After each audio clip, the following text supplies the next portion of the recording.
The Accidental Entrepreneur is brought to you with the help of our sponsor, AWeber, the world's leading small business email marketing and automation service provider. Since 1998, AWeber has helped more than 1 million small businesses and entrepreneurs through its suite of web-based email marketing, automation tools, and education. AWeber, the best option when it comes to marketing your business. The podcast is also brought to you by the Alternative Board. Since 1989, the Alternative Board, or TAB, has been one of the leading peer advisory and business coaching organizations for independent business owners and CEOs across the world.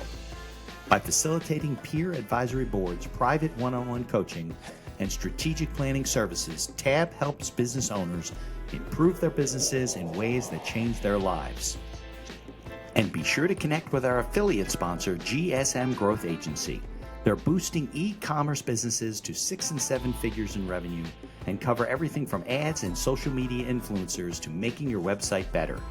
GSM Growth Agency focuses on taking businesses from startup success to bigger success, going above and beyond to make sure growth sticks around.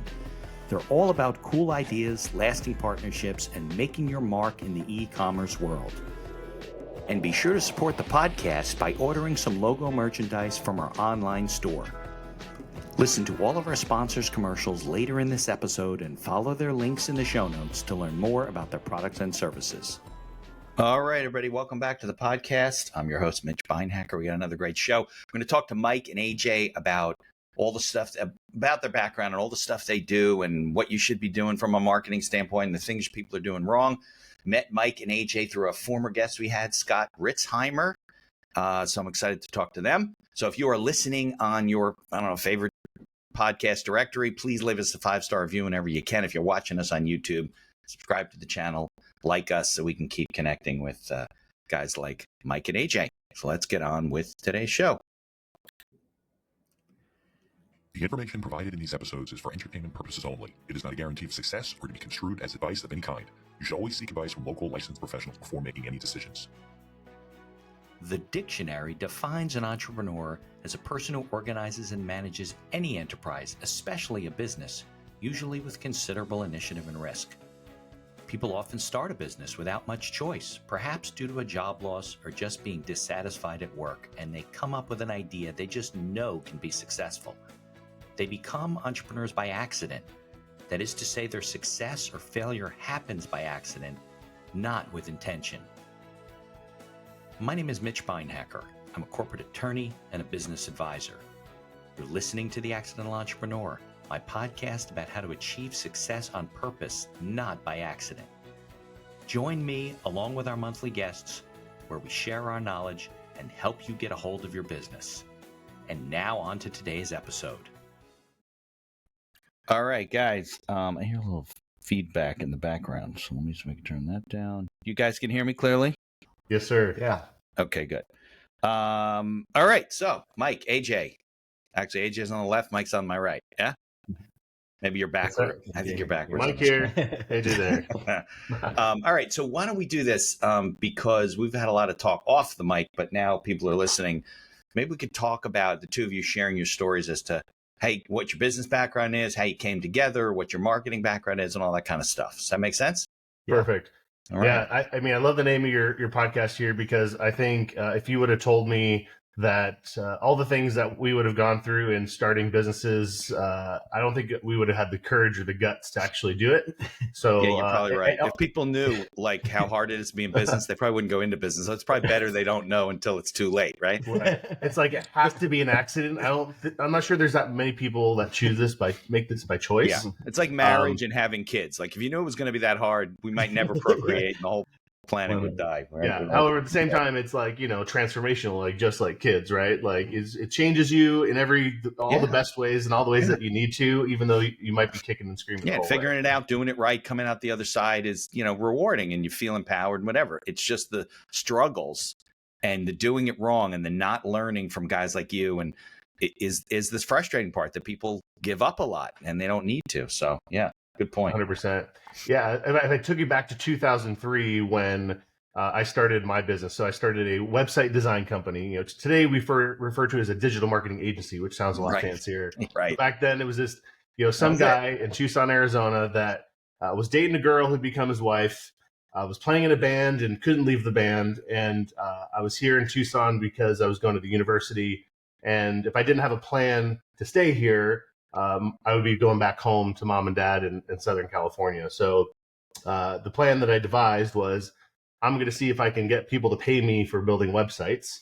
And, fortunately, I had the support of my dad who, said, let's give it a go. Let's see what could happen, and encouraged me to get started. And, think about what was happening in 2003. That was before Google was not the top search engine. Right. Yeah. YouTube was not a thing. Right. Facebook was not around. There's no social media sites. We weren't carrying around smartphones in our pockets. So we're still using, what was it, Netscape? Yeah, Netscape Navigator, searching on Yahoo, or like Ask Jeeves, or right, Ask Jeeves. I forgot about that one. Yeah, exactly. Yeah, that's funny. Right, a very different time, and but it was something that was very much well timed, because I was entering a period of time where every business was thinking about websites. If they didn't have one already, many didn't. Right.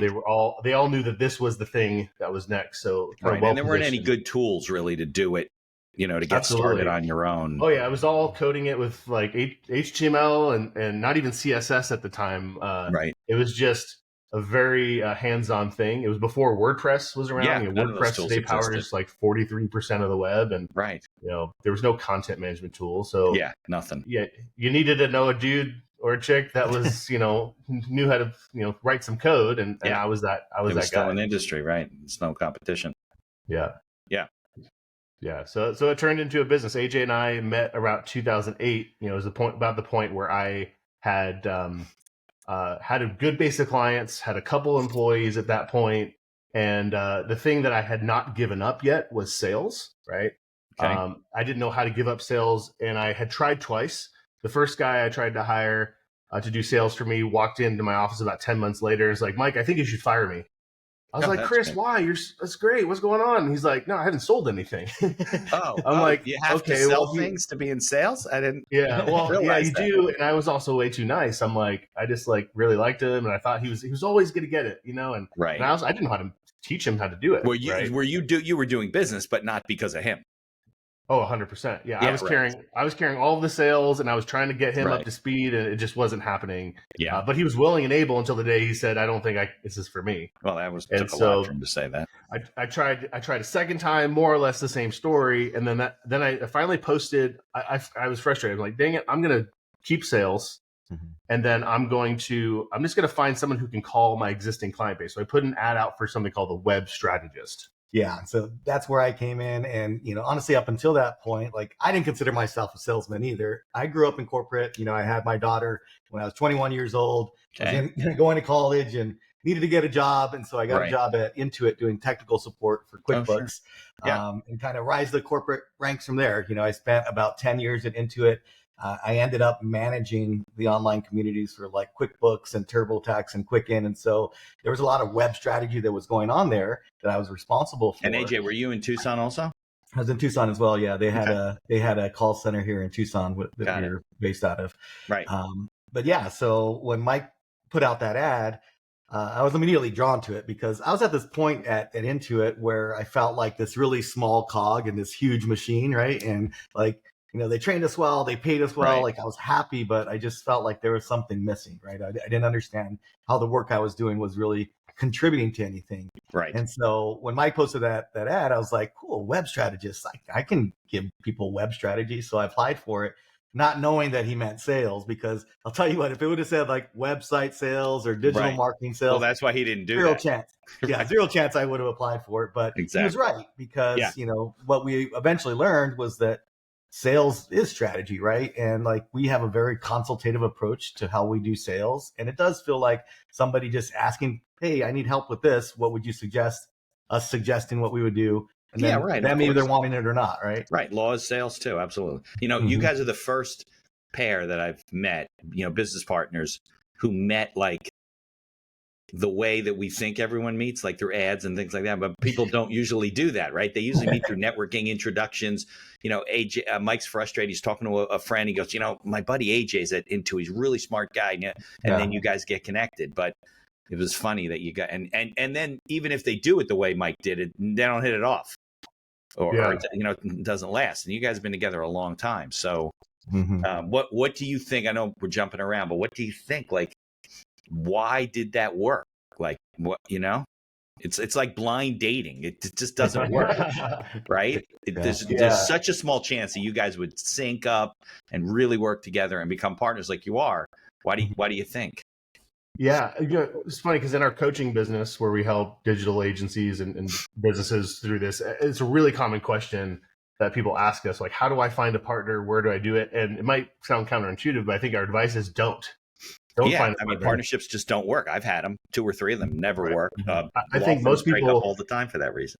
Totally. I think most people get into partnerships because 2 things: they perceive that the other person has a skill that they don't, right? Okay. Which is a good reason to have a partner, by the way.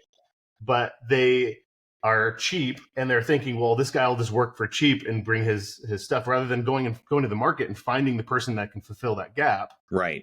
And it, I mean, maybe cheap's the wrong word. It's like they're being resourceful to try and find someone that can bring that sweat equity into doing that. Right. But it's like I find people rush into partnerships far too quickly just because they're not looking for another way to do it. And it kind of just happened where I wasn't looking for a partner, and it never crossed my mind that I would totally do that. I had a need that he was coming in to be this web strategist. He came on I gave him a list of my clients. Right? Yeah. I said, start at the top, go to the bottom.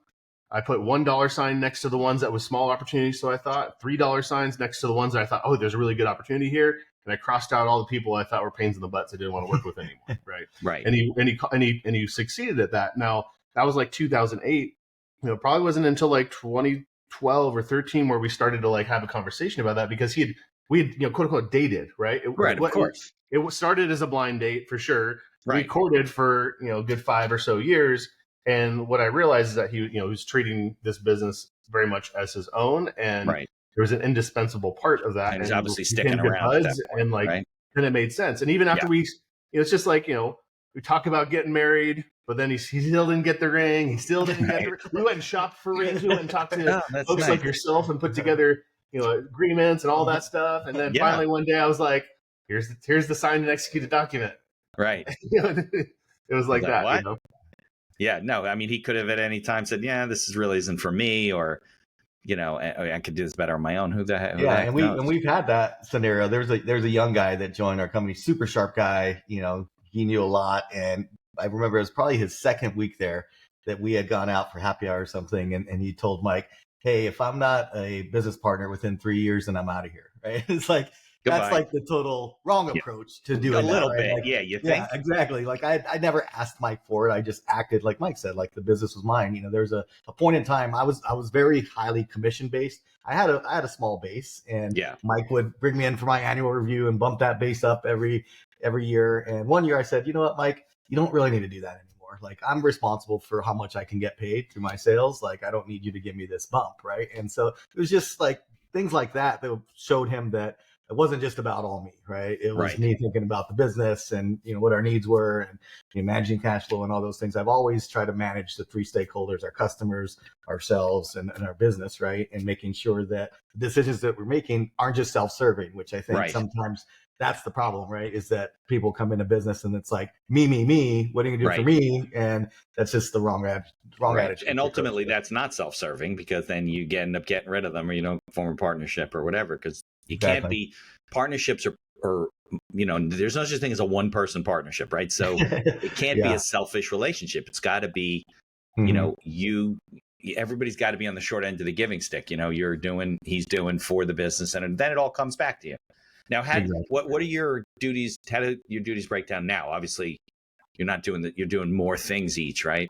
What are you doing now? How do you run the business now? Yeah, I mean, there's definitely some sweet spots. Like, Mike doesn't like spreadsheets. He doesn't like accounting, doesn't like finance. So the whole QuickBooks side of things that I came from definitely is one thing that I bring to it. Mike's super great on the marketing side of things. Sales tend to fall on my boat, but Mike's good at that too. There's a lot of like crossover. Like, we've tried multiple times to be like, hey, why don't I just own this 100% and you own that 100%, and we'll just both kick butts in our spot. And it never really works out that well. Like, we find that we really, really do well when we can kind of lean on each other. Well, you have complementary skill sets. Now, you have 20 people working for you now or something like that? Yeah. In one business, we've got 20. Another one, we've got 7 or 8. Right. Yeah. And they're all virtual, right? There's no brick and mortar office, or is there? There used to be, and Yeah. during COVID, kind of we let that lease go out, and then it's Well, your just kept business- working. So we're like, why bring it Right. back? Yeah. Exactly. I mean, your Our business studio is the lends most itself. like concrete space we have, and it's like 500 square feet, and you Right. know, Right. we're basically the only people who show up to it. Right. Exactly. Well, I mean, look, think about it. With those changes, you have access to a much bigger labor pool.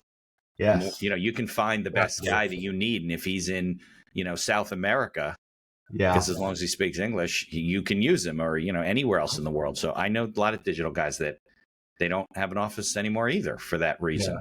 It's really transformed. In those early days, having our office, like when I advertised and met AJ, I mean, I was putting it out on Craigslist, and I was putting it out like the local paper and things like that, and like we didn't have these virtual communication tools. Like I think Right. we're at this point where I think most of us take this kind of thing for granted, and it really was not that way. If I was starting a business here today, it would, oh man, it's like we have so much at our disposal, and you nailed it, Mitch. It's like we have access to a worldwide talent pool, and can work with people from anywhere, and they're willing to work with us. We can collaborate together. We can tap into markets where we can hire people at significantly more advantageous rates. Yeah, too. Also, great right. work, Right. all Better around work, the world, lower and it's cost. Yeah. and everyone's happy to do it, and it's just like that was it's like so cool what we can do today, and I don't think people starting right now realize. I sound like an old man right now. I don't think the young kids understand the advantages that they've got today. Right. But they have I'm no saying idea, that like myself. going into a conference room with a whiteboard and a projector, maybe a little pocket projector, and you're doing like a slideshow or showing the website or going live. Yeah. They have no concept. Now they're on Teams, and half of them they're connected all day doing stuff. So yeah, as good as we are at the virtual stuff, I still love the heck out of going into a conference room if I ever get the opportunity, which is basically never. So yeah, no, I mean, look, there's something to be the same way, right? A lot of my practice is virtual. Before the pandemic, I couldn't even do that. Like nobody wanted to work with a lawyer virtually. Yeah. Now, with the exception of like, let's say wills have to be signed in person, but most documents don't need to be. I have a big loan closing for next week for a client. So I have like a pile of documents. They want wet signatures. I got to go see the client, or they'll come to me, whatever. Seeing people sometimes is like reassuring that life is still going on in other parts of the world. We're not trapped in these boxes where we really don't exist. It's just AI, eventually you'll be able to do that. You could just send your AI guy to the meeting and you do something else, It's kind of frightening. All right, good. So since AJ had brought it up about how you guys work together and overlap, what do you think are some of the more challenging things of running the business? Not necessarily of a partnership, but of running, your business day to day.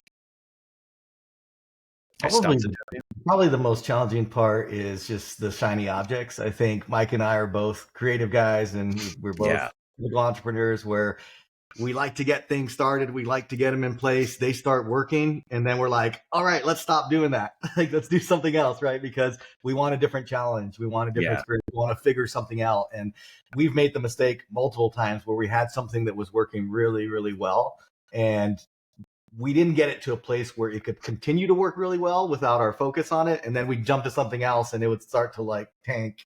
And then it wasn't until we realized that we're like, what happened? Oh, wow, we forgot. We stopped doing the things that were working in favor of this new thing that we saw when we went to this conference, or we went to a mastermind, or we saw somebody else. It's like, oh my gosh, I'm making millions and millions doing this one thing, and it's so much easier than this. And we fall in love with those ideas and the results that other people get, not realizing that there's a journey to get there too, right? And, we already had a journey that was working, and we could have just went all in on that. But instead, we shift our focus, and when we shift our focus, the other thing goes down, right? Yeah, I think a lot of that comes from, putting in processes and having systems that you follow and sticking with those systems. And some of them are automated or whatever, because you're right. It's very easy, especially as entrepreneurs, we're very right-brained. We know we got to do the left brain stuff, but we don't really want to. Like you mentioned, the QuickBooks, right? Nobody likes to do their finances. Like, I don't know if it's that they don't want to know how bad they're doing, or it's just math and they don't want to be bothered with it. And, they're not balancing their checkbooks, and they're not looking at P&L and those kind of pro forma stuff. But yeah, you have to do it because, you abandon the baseline stuff and the other things don't work out, and you're constantly churning. But yeah, without strategic planning, without processes, I think a lot of business owners really, really struggle. But it's like you had said, and we're going to get into that in the second half of the show. A lot of the marketing stuff, like email marketing, things like that, those are things you can't like fall off the wagon on, even though they're not that exciting, because I've done it. I've fallen off the wagon. I've had clients say to me, hey, Mitch, do you know an attorney? Let's say they're a business client, right? Do you know an attorney that can do my wills and estate planning? And I look at them like with a face like, you're kidding me, right? Like that's half of my practice. They're like, it is. So obviously I was not communicating that very effectively, and and had fallen off of the keep in touch, remind people type of program where you just kind of because I think we had talked about this off the mic. It used to be where if you contacted somebody 3 to 5 times, maybe they'll be like, oh yeah, maybe I'll reach out to Mike and AJ and work with them or whatever. Now it's like 15, 16, 18 times because we're just bombarded with so much crap. I get on someone's email list. This is, by the way, probably something I'd want you to comment on later. You get some of these people, I don't know how I got on their email list, but you get on their email list. I can't get 3 emails a day from somebody. Like I send out emails on my blog once a week, the podcast on Fridays, and I guess do posts and stuff like that, right? Now, maybe you guys will tell me later on, no, that's not enough or whatever. But a lot of times I'm looking through my inbox and I say, oh, these 5 things I got to address. The rest of them I just delete, and because it's too much. It's just craziness. So I think there is a balance, but you got to build the list to stay in touch. I mean, that's really what it comes down to. So, okay, good advice. So definitely shiny object syndrome. Mike, you got any input on that? Yeah, I think you really touched on something here around like what people like to do and what people don't like to do. It took me a long time, longer than I care to admit, to realize that certain people are good at certain things and other people are good at other things. It sounds so obvious, right? But it's like I thought for a long time I had to do the books. I thought I had to do these things. I'm the business owner. I'm supposed to be doing these things, and I mean, you should know what they are, right? You shouldn't be totally but doing the actual work is not a good use of your time. But it's totally okay and actually necessary to find other people that fit those skills and you can delegate those things to. And furthermore, it's like, even if you don't know how to do it, like it's like, I think you should know about the need, but it's okay for it to end right there, that the person that you're hiring, it's their job to do that. Like what we see in a lot of our coaching is somebody will maybe hesitate to hire, say, like a project manager because they haven't documented all the steps, right? And created all the systems. And it never has occurred to them that maybe that's why you hire the project manager, right? Like that you suck at doing steps and writing things down. You know how to do the job, but you don't know how to convert that into a checklist. Yeah, it's in your head. And so give that, not only hire them to do the checklist, but hire them to make the checklist based off of watching you do the thing. Right. And that was like an aha moment for me. I'm like, because I did the same thing. I thought I had to make the checklist, then I'd go find the person. And then if I didn't do that, how would they know what to do? It's like, these are smart people, right? And I think the other part of it is, we were just talking about, back in the day and posting on Craigslist. Back then it was, okay, do I have enough work to justify a part or full-time person to come in and do this thing? Yeah. And now with this global opportunity, right, we can hire someone for an hour's worth of work a week to do this one tiny little piece. Right. We can divide out everything else. And I think that too many business owners wait to do that because they build it up in their mind as being this bigger thing, where they wouldn't, like, the conveniences and satisfaction and joy that's derived from getting their time back by paying somebody $25 or $50 just to handle this one thing, like, is massive. And then it's like, how do you get to then redirect your time to the thing that you're really good at, or is the most important for you to focus on? Right? Yeah, no, yeah. The biggest goal I had in 2024, and the hardest thing I did, was to hire a VA who could take over the stuff that I was doing, because I'm a lawyer. Like, I'm supposed to be doing legal work, right? I'm not supposed to be like preparing. I mean, I do blog articles. Obviously, they're legal topics, but I don't posting and getting the, and it was a really good exercise when I said, okay, I'm going to let her take over the editing of the podcast and the promotion of the podcast, but I had to create like a guide for her, and I figured out, oh, wait a second, how do I do that? Like, there's things that were intuitive and steps, and then you're right, she's better at it than I am. It's like, well, do I have to do it that way? I'm like, no, you can do it your way. Like, I don't care, just that's how I did it. So you understand, well, how did you get that part to work or fix the sound or whatever? Well, I use this little piece of software or whatever. But I think that's a good exercise for business owners to, like you said, hire somebody, start working with them to create the quote unquote operational manual for whatever they do, job description, whatever, and then have them work through it and say, well, this doesn't work so well. Why did you do it this way? And then it's a good learning experience. And I know it's a time commitment. Like people are like, I don't want to do that. Like getting set up was hard, marketing, all that stuff. But I think it's worse the other way, right? If you just say, it's just easier if I do it, right? I could just do this. Let me just call the guy.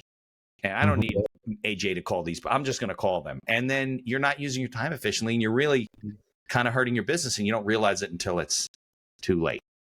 Yeah, I think it should be like required entry for any business owner that gets started, no matter how small, is you have to hire someone for at least 1 hour a week to do something for you, just to practice, even if it's just like, just that activity. Yeah. There's never a good time to delegate. There's never a good time to slow down in your mind, and figure it out. It's just never going to feel good to do that activity, I think. And it's what comes on the other side of that thing. And the feeling that you now have somebody. I think my biggest fear is what if she does something else. Now I use a VA service. She's in the Philippines, but I still would have to train the new person. So that's like my one fear when you get things going. You're like, wow, I got my time back. This is great. And you're like, it just makes me like, I get an email. I can't work today. I'm sick. Well, I don't have a problem with that, but I'm always like, well, maybe the email says she's not working for me ever again. And then what do I do? Right. So I think you have those. The conversations going in our heads about this kind of thing can be wacky. It's like, what if they quit? What if they don't do a good job? What if it's worse? I think we just have to replace that with, what if they're really great? What if they're better? What if they do this faster than I can? What if they can take on twice as much of this than which is often the case. Yeah. Right. And it's not like we don't do brain surgery where you're bringing somebody in and take over in the operating room. The person's going to die on the table. I mean, I know what we do is really important. It's not that important. Right. You can do it other ways. It doesn't have to be your way. Yeah. Because when I hired a project manager and they finally took over some of the client work that I was doing, which I was very fearful of, I had clients that basically were like, freaking finally, Mike, thank you. Like, why? Because I wasn't as good as I thought I was. Mainly that I didn't have the time to dedicate to them. Right. And they're like, Dawn's always available and she's like on the spot for everything. So this is great. Thank you. Now, you guys should be running the business. I know as a professional in law or medicine or, whatever other accountant work, right? People want the accountant or they want the lawyer. So I always have that tug and pull, but you still I still have paralegals that handle things and, don't worry, I'll plug her in, she'll handle it and I keep abreast of it. But you guys should be at the top. You guys should be the ones that are, looking at the big projects and deciding what to do and dealing with the people, just like anybody who's listening. You shouldn't be. I mean, I'm sure there was a time when Jeff Bezos was quote unquote sweeping the floors and they were a little pissant organization. He ain't doing that now. So, and that's how organizations, succeed. You can't scale an organization that's not ready to scale. Right. Yep. I know some guys that coach scaling and they literally turn people away and say, listen, I can't help you scale. Like, you're not ready to scale. You will fall on your face if we try to scale your business up and you don't have the infrastructure and you don't understand about delegation and you haven't brought on good people and you want to do it yourself. Do it yourself and scaling is not two things that go together, that fit together. You know what I mean? Yeah. Great point. So yeah. All right. Why don't we take a short break and then we'll come back and we'll start to talk about what you guys do, the things you see people doing wrong. We talked about off the mic, the things that people should be doing. So we'll talk about email marketing. We'll talk about all the other digital stuff that you guys are doing. All right? Great. Sounds great. Sounds good.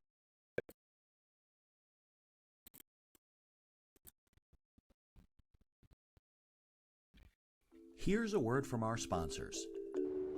Looking to market and grow your business? Or perhaps you're just getting started and want to hit the ground running?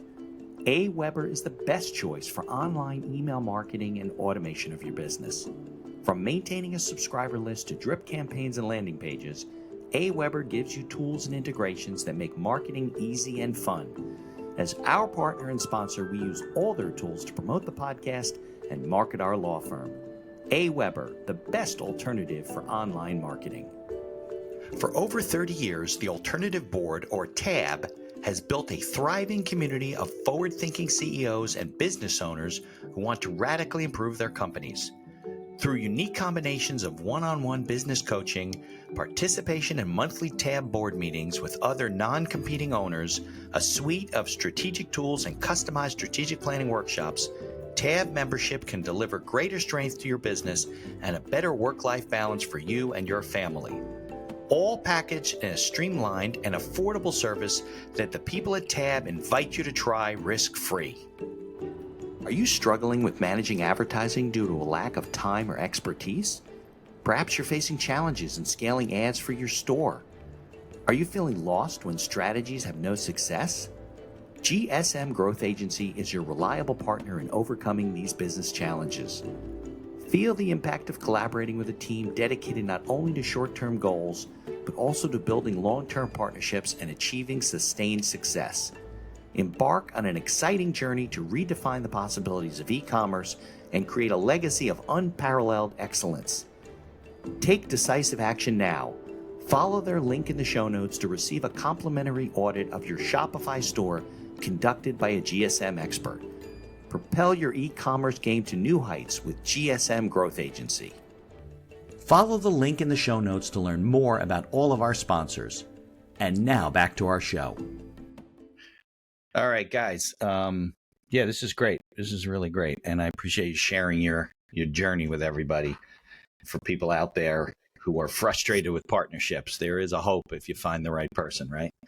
But I might have given up on that after like 4 failures. But yeah, so let's talk about, the work you guys do, the things you see small business owners, the mistakes they make, and the things you think that they should be doing. Let's start with the easy, not the heavy lifts. Let's start with the easy stuff. What do you guys see that, continually are being done wrong? Yeah, most businesses are, when we talk to them, and the agencies that we coach are no exception, they all want leads, right? I just need more leads. Mike, AJ, if you could just get me more leads, everything else will get better. And right. What's funny is we're really good at getting people leads, and then they're still like, but it's still not working. It's they're not closing, right? Or the leads are no good. Here's the newsflash: all leads suck.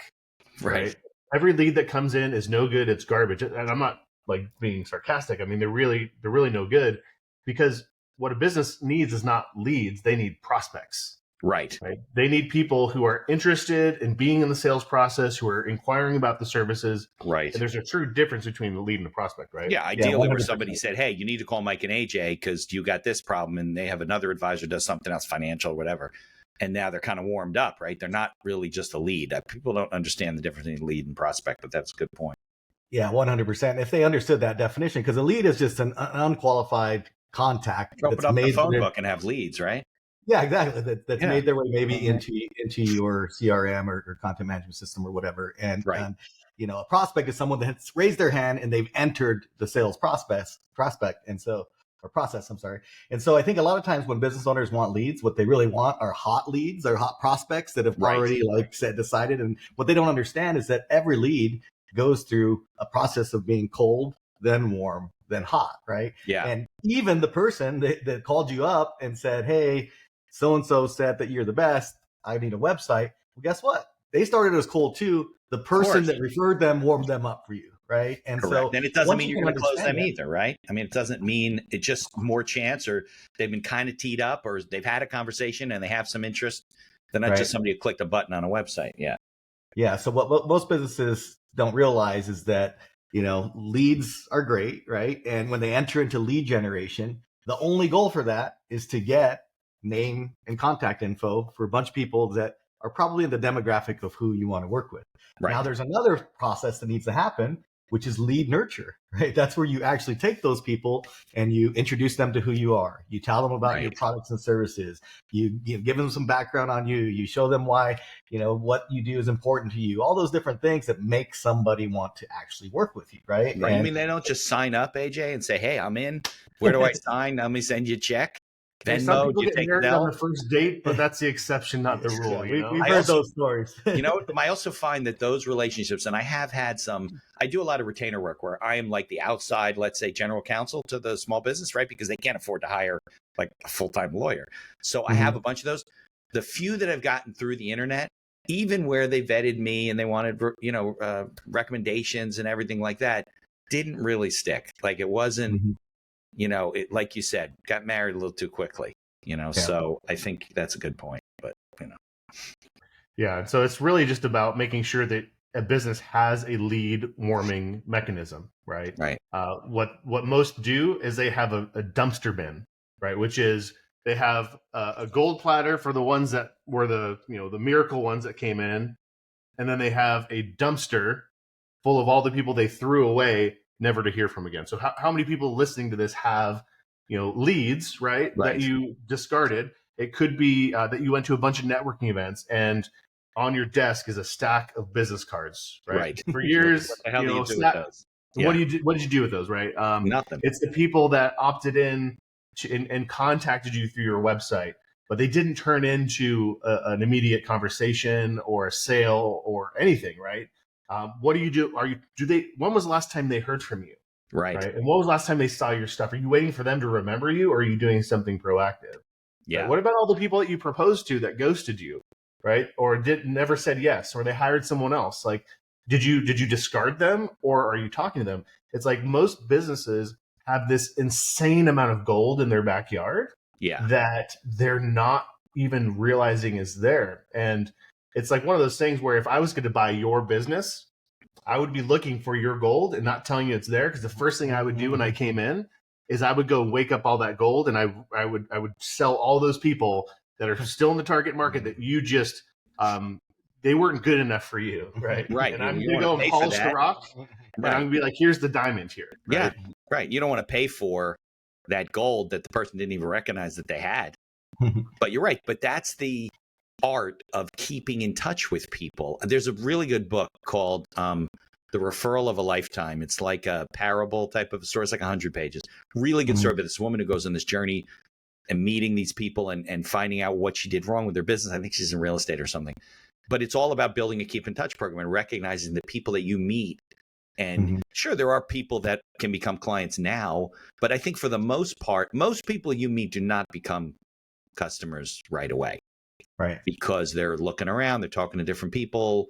Maybe they're just kicking the tires. They have somebody that they're working with. They're not so sure about them. So they're checking you out. They were told to talk to you.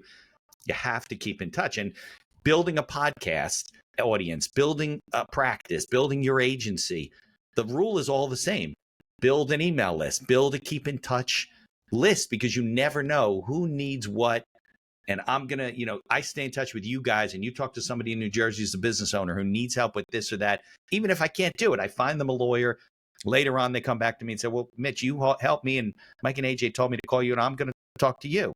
But that takes, that's why you don't propose marriage on the first date with your girlfriend. It's just not going to work. Well, you said it earlier, Mitch, you know, the people that email you or contact you and say, hey, do you know someone that does wills? And you're like, hello, this guy does, right? Like that happens all the time.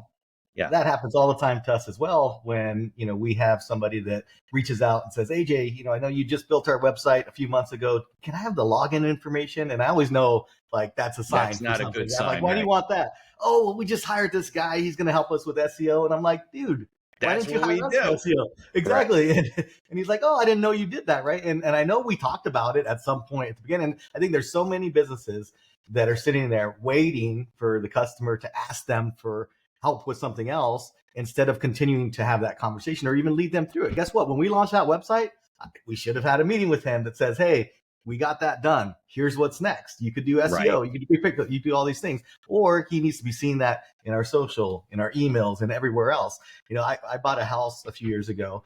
And right when I bought it, I got a nasty call from my cousin who's like, dude, you did not use me as your realtor? And I'm like, as far as I understood, he had stopped doing that years ago. Right, see, apparently he got back into it and he didn't tell anybody, right? And I'm like, I would have totally used you if I knew, but like he just assumed everybody knows. It's like, dude, nobody knows like what you've got going on. They're so bombarded with information. And tell them.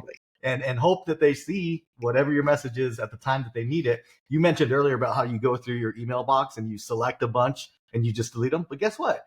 You still saw those names. You may have not read the content. You may have not read the email, even opened the email. But I'll tell you what, if you saw that name and you knew it was something that you needed, you would have went in there, right? But if that wasn't there at all, there's no opportunity. No, my mortgage and lending guys that I do a lot of business with, they have a regular email list and newsletter. I don't read their newsletter all the time, but it reminds me that they're around.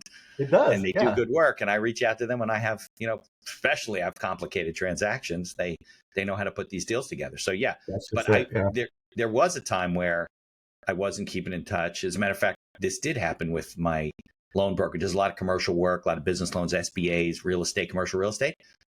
He said to me, I had forgotten. I could have sent you that deal. Like I reached out to him for a deal that I need help on. He's like, I should have called you about the deal. I'm like, well, do me a favor. Don't tell me. Like, I don't want to know. And I fucked up and didn't, and wasn't in your mind when you sent out that deal to somebody. But, now, like you said, it's really about repetition at the end of the day. And most businesses, the reason they don't repeat and they don't say the same things over again is they get bored of their message, right? Or they think, everybody already knows this, or I don't want to be too intrusive. It's like, it's more important today to be repetitive about your emails, repetitive about your posting on social, repetitive about the simple face-to-face conversations. Hey, you remember I do this, this, and this, right? Right. More important than ever because we're so bombarded by all these messages here every single day. Yeah.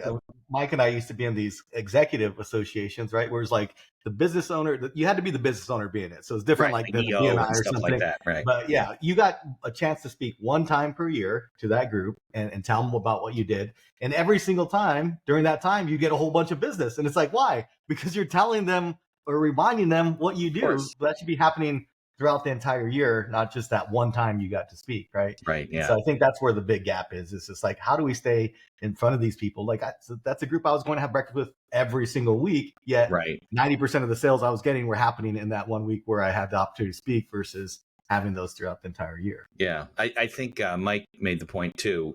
Like seeing people is important. Like I have, thousands of people on my email list, but I have a hot list of people that are contacts of mine, that are good clients of mine, whatever. And you grab coffee with them, you meet with them, you spend some time with them, see how they can help you, how you can help them, and keep that relationship because it is not just the email helps, right? Because AJ, it reminds you that you're still there, but you want to create like more of a sticky type of relationships. I try and keep that type of a list. Yeah, those are the people we call our strategic alliances. And those ones I have like a separate pipeline where it's like, hey, I want to have coffee with them once a month or lunch, at least every other month, and at least call them up and see what's going on because same thing, right? I had some really good referral partners that would go cold if I wouldn't maintain that relationship because they'd meet somewhere else, someone else. Right. Because they're being bombarded with information just like you are. Exactly. Getting all that stuff. So when you work with clients, I know you do coaching too, because you do a lot of agency coaching. Mm-hmm. How do they get the clients to automate a lot of this stuff, right? Because if I go to a networking event, I come back with a pile of business cards and I got the agency handling my digital marketing. What do I do with those cards? What's the process? Because I do it a little differently. Like I have it automated. If I meet you in person, that's different, right? So, Mike, I got to take your email and put it on my list, which is fine. But if we have a meeting on Zoom, networking, whatever, my system takes your email, puts it on my list, then they get a little drip campaign for 6 or 8 weeks, plus the regular list they can opt out of. So what do you have clients do? Yeah, so we have we refer to it in our world, we call it feed and fish. Okay. Right. So we want to feed, which is provide value. Right. And fish, which is making offers. And so you've probably been on a lot of email lists like I have that it seems all they're doing all the time is just making offers, right? And that's why we get kind of blindness to that. Right. And there's a friend of ours who's an email copywriter. Her name's Yada Golden. And she's famous for saying, stop treating your list like a booty call. Right. There you just email when you need something, right? When you want to sell me something. Yeah, exactly. And so create value. Exactly. So the idea is that when you get a lead, whether that's in person or through some like online, avenue, first thing we want to do is we want to indoctrinate them into our world, right? Yeah. Which is basically Like, if you went on a date, what are the things that you'd cover about yourself just that are like laying the foundation? Here's where I'm from. Here are my values.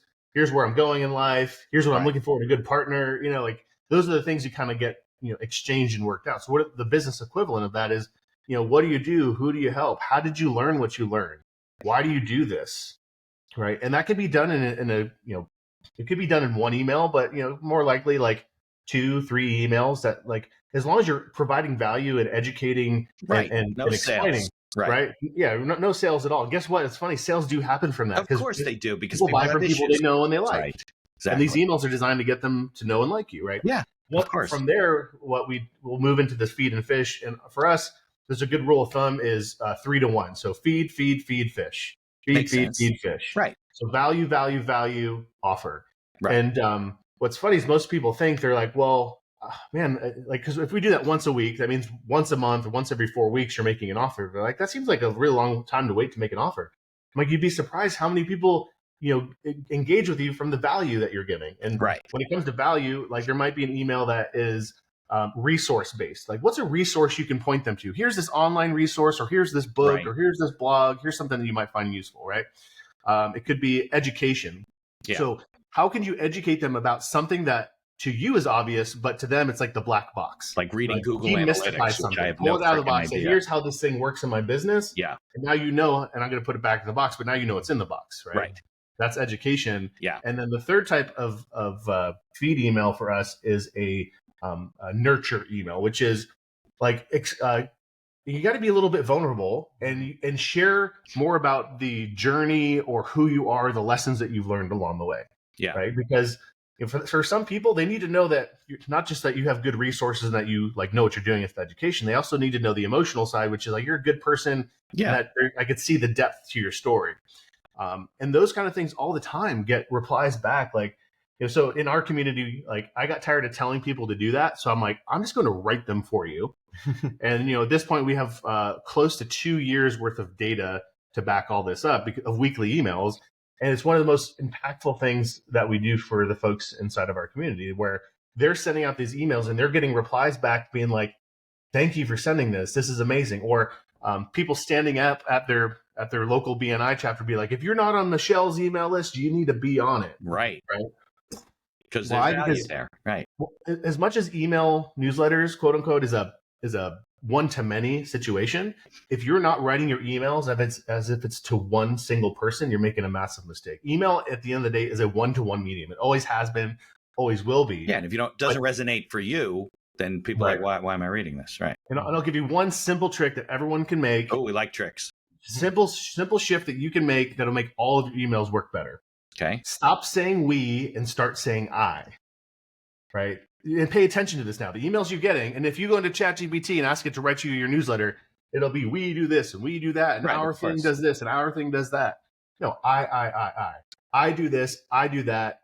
I'd make it do that. Like, this is very simple shift, but like, you may think people aren't paying attention, but on a subconscious level, we're seeing that as the person receiving the email, and it's like I feel like I'm sitting in an audience on a stage, and you're on stage broadcasting to me, as opposed to kind of like what we're doing right now, Mitch, which is like we're having a conversation, humans to human, with this thing, right? And it's a simple shift that'll get you way better results with your email, way better. Well, because I think intuitively we feel like the email's coming from an organization. Yes. When it's a we, like a group. When it's I, you're like, wow, well, Mike really took the time to send me an email. Yeah. Even if it's subconscious, I think that's really important. I mean, in my case, if I say we, it's me, myself, and I. So I'm a little kind of stretching the group there, but right. I think it's a protection mechanism. I think it's like we hide behind this company that we've created, and it's like it also is like trying to make ourselves bigger than we are. But like, I think if we look at there's a lot of big personal brands in our world today. Like, you look at like, we don't think of Tesla or SpaceX, we think of Elon Musk. We don't think of Apple computers. We think of like Steve Jobs, who's been dead for separately, right? Long time now. Yeah. We think of them as the brand, and I think each of us have the opportunity to do the same thing and make a personal connection with folks. Yeah, I think it's maybe a topic for a whole nother show, but personal branding, I think, is really overlooked for small business owners. Like, I think that, especially as you build an organization, like, don't give up your personal brand. Mm-hmm. I've had different conversations with different web people and whatever, different guys in your space. I have MitchBeinegger.com, which is like my personal brand. That's where the podcast is and my books and speaking. And then I have the law firm. And people have said, well, you really should just move it under the law, make it one thing. And then other people should say, don't, keep it separate and keep your name out there and whatever, because it's just me either way. But they're different messages, So, I mean, I toy with it, but I know a lot of people that are very good at, branding themselves. But you're right. Some of it is discomfort. Some of it is emotion, like putting yourself out there is scary. But people think you're an idiot or they make fun of you or whatever, which, doesn't really happen. But people think they do. Like, their mind plays tricks on it. I don't want to be like out there. Yeah, and you've all been to like a networking event, and there's like 3 or 4 realtors in there, right? But there's one that you like, and 2 that you're kind of like, I wouldn't do any business with them, right? Right. And the reason is you're getting to know them personally, and you're getting to know what they're like and their personality. But how many people are putting that into their website so people can make that same connection there, right? Right. Or in their emails or in their social. Like, they're trying to keep it very cold and just neutral. And when you're neutral, you're not speaking to anybody, and it's hard for anybody to make a connection with you. What do you guys think about video nowadays? Because I've heard things like, definitely be putting in, video content on your website, like interviews of you, like you talking. This is what we do, as opposed to text, because I know the search engines work differently, right, with text and video, and even video emails are available now that you can do. What's your feeling about that whole genre? I would say that, so it can be a lot to try and do all the things, right? Emails and text and blogs and reels and YouTube videos and podcasts. It's one of those things where, okay, time and money being equal, yes, you should do all of those things because different people consume in different ways. Right. And, just like some people are visual learners or auditory or kinesthetic, right? There's people who consume content differently. So if you want to hit a wider swath of your audience, like, don't spend more money on like advertising, just spend more time on creating your same message in different formats. Right. But that can take a lot of time to do. Right. But, and so like, if you're looking for where to start, it's like, what is the one you're drawn to the most? Like, if you love video or if you love podcasts, do a podcast. Right. If you love reels and if you consume a lot of reels, you should probably be making some reels also. Right. If you, are the kind of person that loves to read, well, then you should probably do a lot of writing also. And so I think that's a great place to start, but just recognize that in time, it should be you that are stretching yourself to be, learning how to do these other forms of communication. It's like learning another language, honestly. Right. No, that's good advice. That's what I say about people come to me and they say, I want to learn how to start a podcast. And because I speak on it sometimes, not that I'm a podcast expert, but they think I am.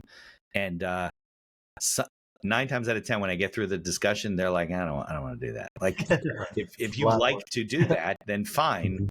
But if you like to write, do a blog. Or if you like to, like you said, produce reels. I never had reels before, but Micah and the Philippines kid, do you mind? Can I put reels together on the podcast? I'm like, sure, I don't care, but I'm not going to do it.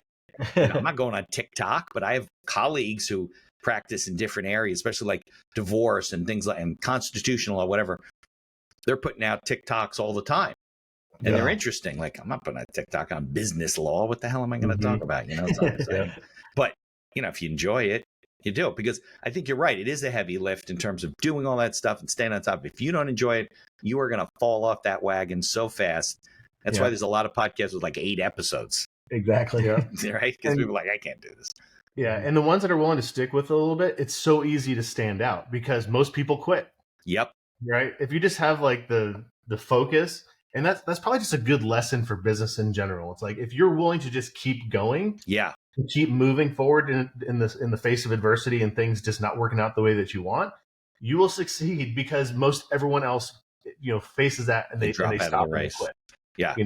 And it's that for that reason, it's easy to stand out. And that's why, we've sustained in business because, man, we've been punched in the gut, in the face, and everywhere else plenty of times. Yeah.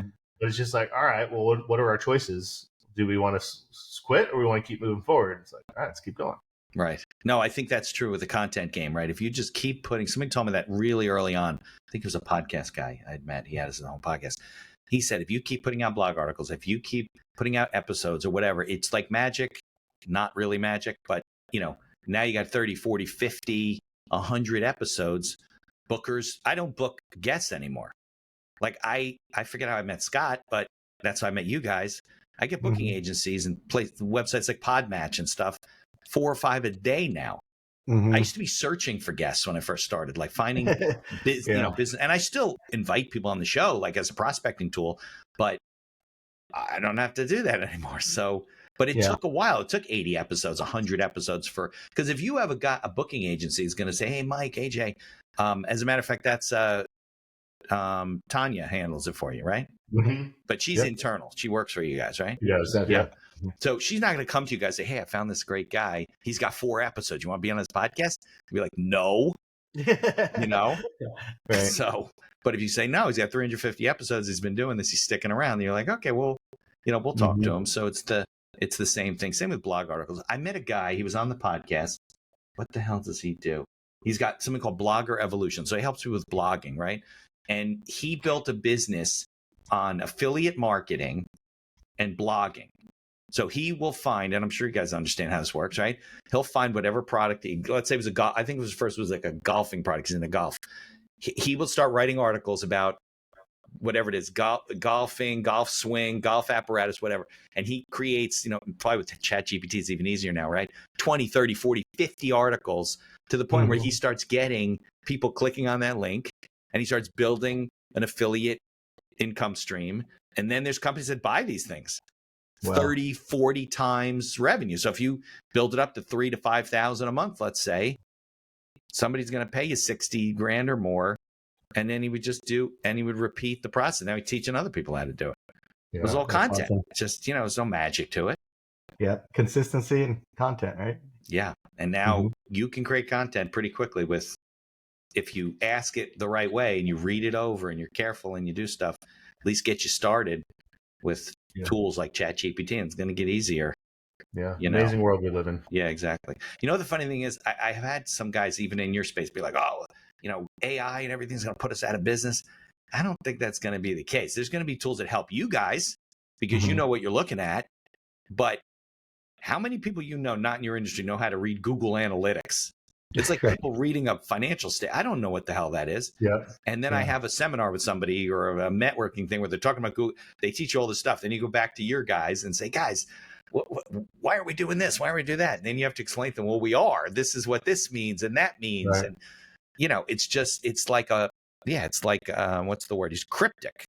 Yeah. In terms of I remember when the first time Wix had that Super Bowl ad and people were like calling me, hey, I'm sorry, man. Looks like your business is going to go under, right? Like, did you see that? People could build their own website on Wix. And I'm like, yeah. And that means that plumbers aren't going to exist because of Home Depot, right? Like, it doesn't work that way. There's people that are going to want to do it themselves. And guess what? Those people probably already are. Right. There's going to be people that realize that their time should be spent doing that. They're going to hire somebody like me. Yeah. And those people are still there, right? Yeah. And look, even Squarespace and Wix and those others, okay. Can you get started with a 1-page type of thing? Sure. Yeah. Can you really build a site that does something for you? Absolutely not. No. You just can't. You can. Probably using their tools if you wanted to, but that's because you have expertise. People can write contracts, and I've done it on ChatGPT. It's frightening how, I've done an operating agreement on ChatGPT. It looks like they stole my operating agreement. It was like laid out the same way. Freaking crazy. Yeah. But they still don't know what paragraphs are in there and why they're in there. Yeah, exactly. Right? You don't know why the page is laid out. And should it be laid out that way, and SEO and all that type of stuff, which is constantly changing, by the way. Right. So if you have a personal website, has been out for a while now, and there's still a lot of attorneys out there, right? Like, it's just doesn't work that way. How many people have come to me for LegalZoom is really good if you have no money and you have no other choice. I've said to people, listen, then I don't know what to tell you. Go to LegalZoom. That's the cheapest I can do it. Yeah. And most times they come back to me and say, well, what do you think of this? I go, listen, this is not right, and this is what's wrong with it. And because they don't know, but it's the same thing, right? You want to build a little personal branding website, you're writing a blog, you want to, put information out there. Great. They're not going to hire you guys anyway, right? Because that's crazy. But if you have a business and you want the business, like Mike said, to be successful, that's why we're doing this, right? We're not doing it to fail.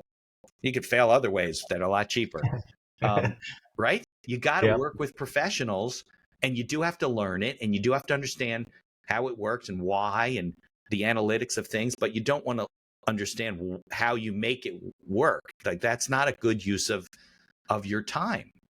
Mhm. You know, is it a good use of your time from day one when you're totally broke and you're bootstrapping? Yeah, maybe. But at some point, like Mike said, got to reach out to the professionals and say, hey, I want to go to the next level. I want to use my time better. I want to work with guys that have already failed and are on top of the changes, especially in your industry. My industry changes. Your industry changes by the minute. You know, something will come out from Google and they're different.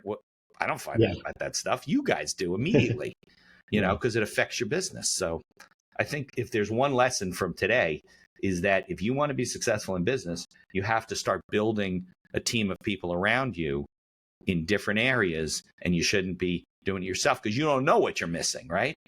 You don't know how well your website can work, or whether you should have an email marketing list, or how to build a drip campaign from the email list, or, you know, like you said, the formula that Mike used, right? The feed, and then fish.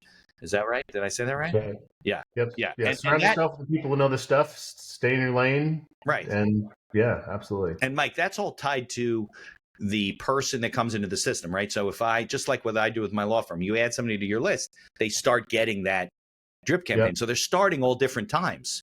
Yep. 100% of your contacts should get them. Yeah. Everyone. Right? Every day there's a new person getting the first one, and then a week later, right? And they're all at different stages. And that should also happen automatically too, right? It does. You have it all set up where you add it to the list and it just starts. And that's easy to do. Nailed it. You know? Yeah, absolutely.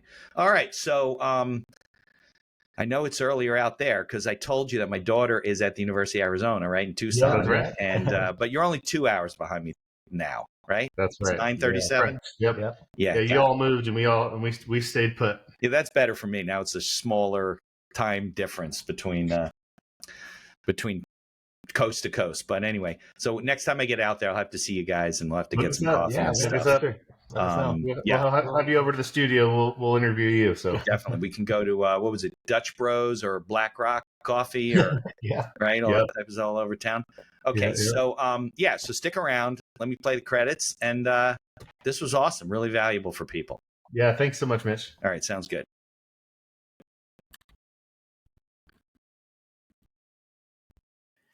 Thank you for listening to this episode of The Accidental Entrepreneur.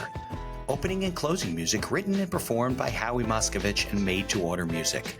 For information about Howie and his music services, please follow the link in our show notes. If you like the podcast, please tell others about us.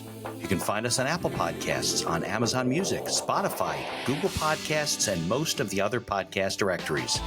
If you like what you hear, please leave us a 5-star review and feel free to share our episodes on social media. If you have any questions or comments, ideas for the show, or you'd even like to appear as a guest, reach out to us by email at info@beinhackerlaw.com. The Accidental Entrepreneur is hosted by Mitch Beinhacker and produced by Beinhacker Law. If you'd like to learn more about our business and legal services, you can find us on social media or visit our website at beinhackerlaw.com. Thanks for listening, and be sure to subscribe to our feed to be notified of all future episodes.